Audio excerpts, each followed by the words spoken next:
Hi everyone. So first thing, this is our first time at one of these events, so I'm not exactly sure what people are exactly interested in, etc. So we're going to cover a couple subjects somewhat broadly, and then hopefully the plan is to use the Q&A section after that for people to kind of dive in with specific questions, and we can go into more details, you know, to wherever the interest may lie. So first thing, we're studio, 6 Eyes Studio. All right, this is my old presentation. I had a new one, but it still is good. So first, 6 Eyes Studio, that's us two, sorry. It's a team of two primarily, Christina Leclerc and myself, and we're primarily working on Felseal Arbiter's Mark. That's our first project. It's a tactical RPG for Steam and Xbox One currently, although we're hoping to grow that list at some point. So members, Christina Leclerc, that she handles the art and design. She is hiding in the audience, making sure that I do my work properly here. But she will be available for questions later during the demo phase. So next, Pierre Leclerc, that would be me. Programming, design, and writing, primarily dialogues. So our team is mainly 2 people, but we're also contracting a lot of artists, a musician, and a writer that writes primarily the story. That's to speed up the whole process, because just 2 people, obviously, for a game of that scope is fairly difficult. So how did our studio come about? Real quick, so we're ex-Studio Archcraft members. So Studio Archcraft was a studio that was based in Canada, Montreal. About 6 years ago, we used to work there, and the studio, without getting to the details, had to close. So we moved to Florida, where I worked for Electronic Arts Tiburon for quite a bit of time. But even then, we knew that we wanted to get our own studio going at some point. So Christina started working on the project on her own at that point, and then as soon as possible, I switched gear and started helping as well. And 6 months ago, I quit my daytime job and now work full time on this project we have, and it's been paying off in terms of speed. The project has really been taking off and looking pretty good. So now I plan on showing a quick or trailer, just so people get a quick understanding of what the project is about. I think that should be fairly, sorry, I just need to find where it is. There it is. So the trailer should show real quick without me having to explain too much what the game is about. It's 2 minutes, it's not too long, a bit longer than I'd like for this, but still. All right.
All right, so hopefully that gave everyone a decent idea of what the game looks like. But basically, it's a tactical JRPG in the vein of the classics like Final Fantasy Tactics and Tactics Ogre, for anyone who's familiar with them.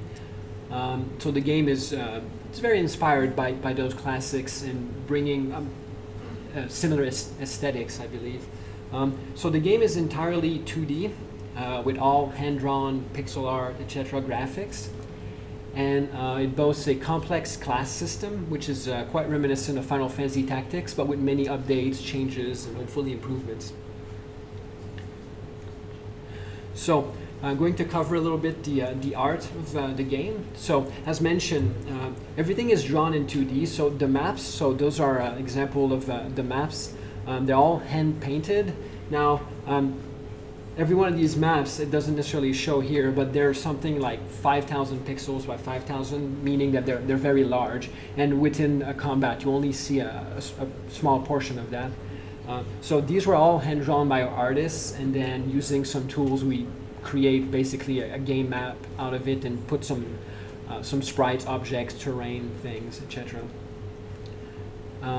So pixel arts.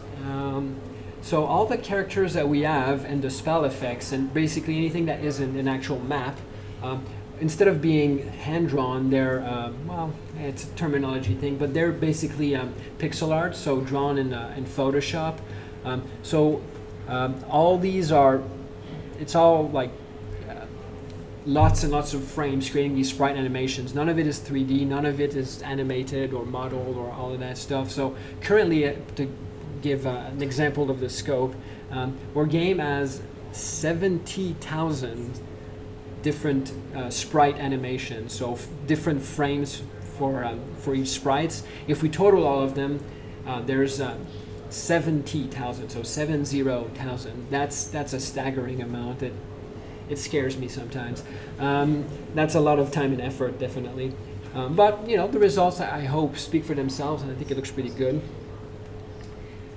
So these are the spells effects. So again, same concept. It's pixel art, hand drawn by our marvelous artists. So each of these spells is basically a sequence of frames that we just play on top of the targets. We really think that the 2D style gives a unique vibe to the whole project that we like. We could have gone 3D. Well, technically we couldn't, because 3D art is the only art that our artist doesn't do. She does sculpture, she does painting, she does everything but not 3D art, which is okay because we really like the 2D style of things. But luckily for us, the 2D pixel art style recently, in the past, you know, half a decade roughly, has been a lot more popular, and it's getting a lot more attention and momentum in a lot of different indie titles, and even some less indie studio, more bigger players, if you will, are getting interested in it. There's definitely a public enthusiasm for it. But as it happens, it's our forte, and we love it too. So that's what we're doing basically on the art front. Now, I don't want to get too technical, but still covering the programming of Felseal. So the engine we're using is Unity. So there isn't like a big reason why we went with Unity.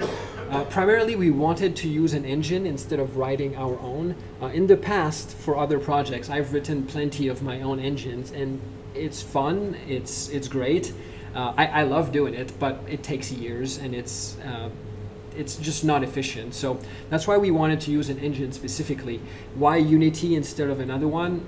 Primarily, I'd already worked with Unity for different jobs in the past, so it just was an easy choice. I wouldn't say we regret it either. I mean, Unity is a fine platform, definitely, and we got lucky in the sense that Unity at some point had a big shift where they finally allowed proper 2D, and that's the version we started with. So that was a good boom, because before that their 2D was very challenging to use, to put it mildly.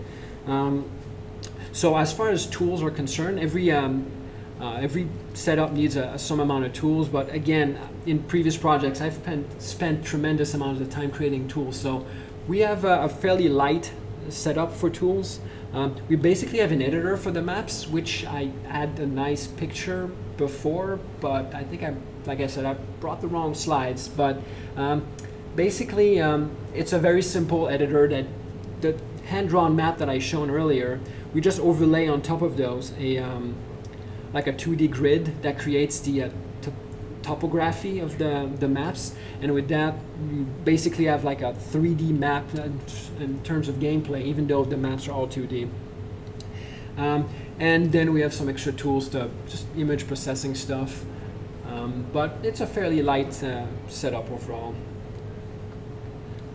I guess that's it. So like I said, I'm trying to cover a couple topics, generally speaking, on the surface, and I'm hoping the Q&A section will bring out any specific interests that people have. Right before that, if anyone's interested, that's our website there. Feel free to check it out. We have a newsletter where we'll be announcing our big events, such as our upcoming Kickstarter, which should be near the end of September, and a bunch of other things, hopefully, such as if Sony finally approves our game, things like that. Anyways, so feel free to check all these things, and questions. Sure. So on the maps, you said that they're all hand drawn. Yeah. I guess obviously internally you have some kind of tiling system and move characters around, but did you actually create tiles so it's all just one image? So it looks really unique. that map that well, let me show the maps again. So it's a bit of a mix. Primarily it's hand drawn. So if you look at this map here, I guess I need the mic. If you look at the map there, the whole map is hand drawn. And then the purple background that you see there, that's an other hand-drawn thing that this one specifically moves, basically, while you're on the map. But if you look at the, like these structures here, some of those are actually sprites and props that we overlay on top of the map. So by and large, the whole map is hand-drawn, but we have common like rocks, you know, stalagmites, stalactites, all that stuff that we overlay on top of it. The second one is a similar concept. Most of the map is hand-drawn, but the trees, which are animated in-game, are specific props that might be reused in different maps. Can you tell me what a fell seal is? So, first, I'm not trying to be critical. no, I get that question a lot. So first, the seal that it refers to is a seal, like you seal something. It is not the mammal that, you know, walks about and stuff. I get that question all the time, and I slightly regret the title. So fell seal, fell is basically like kind of like it has a demonic or fallen connotation, roughly speaking, and the seal. So without getting into the details of the story, there's something that is sealed, something that should remain sealed, and it is possible it might not remain so at some point in the campaign, and you'll have to worry about it. For your production, you said you came in a little after, like, you started the artwork. Was a lot of the artwork done before you came in, right? But there was a plan. All right, so that's a slightly touchy question. Without getting into details, EA is a great company to work at, but they do not allow you to work on anything else at the same time. So I know what you're saying. So what I'm saying is that I was definitely not working on anything else at the same time, but it is conceivable that some framework might have been created somehow by our artist primarily, because she also programs on her off time. But to answer your question, it was a bit more at the same time than I might have expressed. But at the end of the day, a lot of the art got created up front, while we had like simple framework to basically just prepare it. Like the main tool that we got initially was the editor that I mentioned, while the maps were being created. So the maps are very self-contained.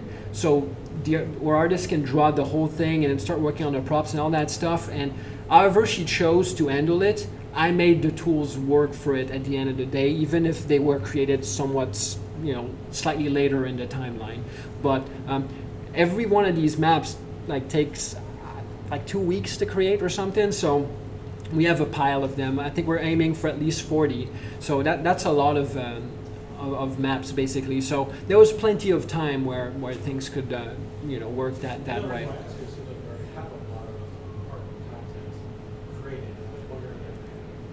That helps having more of the, let's say, art assets done before you get too far into design, or not designing the game, but actually getting it. It's a complex situation in general, in the sense that you definitely want enough story to drive your art toward the real direction it needs to go to. At the same time, I'm a firm believer that if you're creating like a fantasy world, even if your full setup isn't necessarily done story-wise, if you know where that you're going to be in this fantasy world, you can start creating a fair amount of asset that I wouldn't call it generic, but these fantasy worlds will have nice caves, they'll have nice plains, you'll probably want barrels and cool towns, all that stuff. So I can't tell you exactly what the best setup is for these things, but I definitely think that I think you want the art and the programming and everything to work at the same time if you want to finish at a good pace. If you're gridlocked waiting for one to finish before you can move to the next, I think you're really setting yourself up to take a tremendous amount of years, I think. I think that lady was first. I have 2 questions. How long have you guys been in production so far? And then also, what are the reasons why Sony isn't accepting? Oh, okay. Well, I'll start with the second one because it's very quick. They're not accepting us. They're just slow with their response time. Microsoft accepted us within a couple weeks, whereas Sony is like, oh, we're backlogged. We'll get back to you soon. That's it. There isn't a problem yet, but who knows? First question was, how long have we been in production, right? So at this point, a bit less than 2 years for our artists. At that point, I was definitely part-time at best, like we're talking maybe an hour and a half a day, until 6 months ago, where I quit my daytime job to work on this full-time. And then we've been working, both of us, full-time, as in most indie things, meaning lots of time. So it's, as I said, it's inspired by Final Fantasy Tactics and Tactics Ogre. Will your characters, are we talking permanent death when they die, or are you able to sort of throw things at people a bit faster and a bit riskier, like something like Disgaea? So we don't have permanent death in the game currently. There's even a life spell and all that stuff.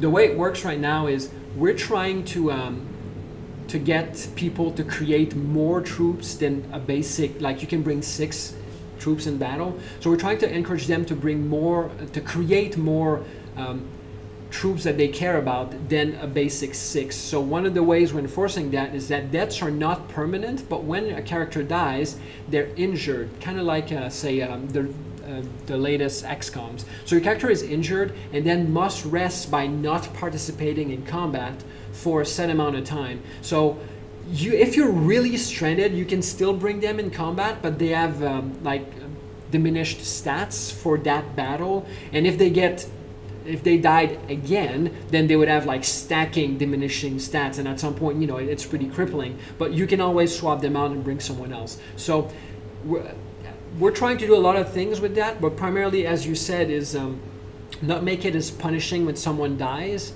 and at the same time allow people to not necessarily kill their people, but not panic when they die, and use that as an opportunity to bring new troops and grow more of them. I think someone around here was next. Sorry. Go on. Yeah, I think even though you've been working on it for 2 years and part-time and